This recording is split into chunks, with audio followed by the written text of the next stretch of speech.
Hello दोस्तों, नमस्ते, प्रणाम। मैं आपकी संगीता पटेल अपने यूट्यूब चैनल में आप सभी का स्वागत करती हूँ। कि ननंद भाभी का नोक झोंक सोहर गीत है और सोहर गीत कैसे लगे कमेंट में ज़रूर बताना। ननदी धीरे धीरे कमरे पीरानी कोठरिया हमारी ली पाओ, कोठरिया हमारी ली पाओ हो। ननदी धीरे धीरे कमरे पीरानी कोठरिया हमारी ली पाओ, कोठरिया हमारी ली पाओ हो।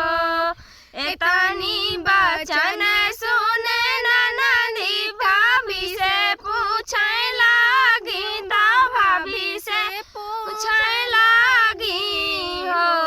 भाभी कहवा से गोबरा मंगाई तो कहवा से जलनीर, कहवा से जलनीर हो। भाभी कहवा से गोबरा मंगाई तो कहवा से जलनीर, कहवा से जलनीर हो। धेनु गैया का गोबरा मंगाओ ता गंगा जी से पनिया, ता गंगा जी से पनिया हो। ननदी दाहिने हाथ ली पाओ, कोठरिया कमरे पीरे आवे, कमरे पीरे आवे हो। ननदी दाहिने हाथ ली पाओ, कोठरिया कमरे पीरे आवे, कमरे पीरे आवे हो। आधा घर लीपनी ननदी ताया आधे माठन गन काया, आधे माठन गाने हो। भाभी हमें लेबै तोहरी तिलरिया, कोठरिया लिपवाई, कोठरिया लिपवाई हो।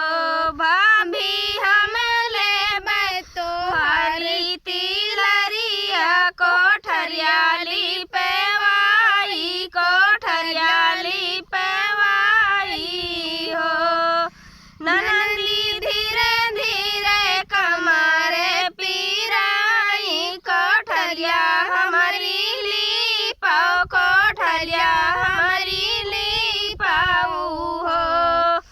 एक नोट दिहले दूसरे नोट दिहले तीसरे नोट आई, तीसरे नोट आई हो। ननदी लाई ले तू अपन ली पाई, तिलरिया हमें नहीं देबै, तिलरिया हमें नहीं देबै हो। ननदी लाई नहीं ले तू अपन ली पाई, तिलरिया हमें नहीं देबै, तिलरिया हमें नहीं देबै हो।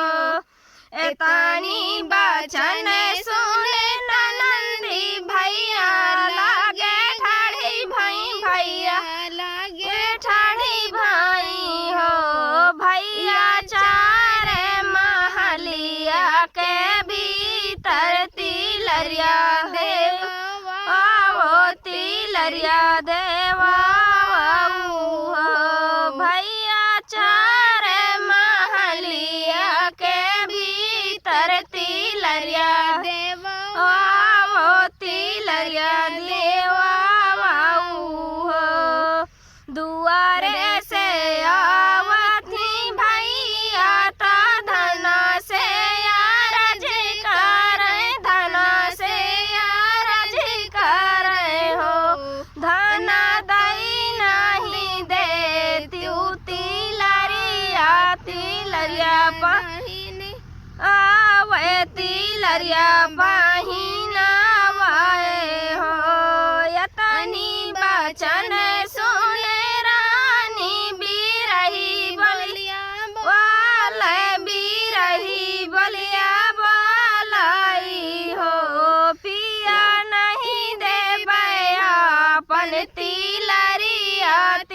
तिलरिया मोरे नहीं हर तिलरिया मोरे नहीं हरे हो पिया नहीं दे अपन तिलरिया तिलरिया मोरे नहीं हर तिलरिया मोरे नहीं हरे हो जो नहीं दे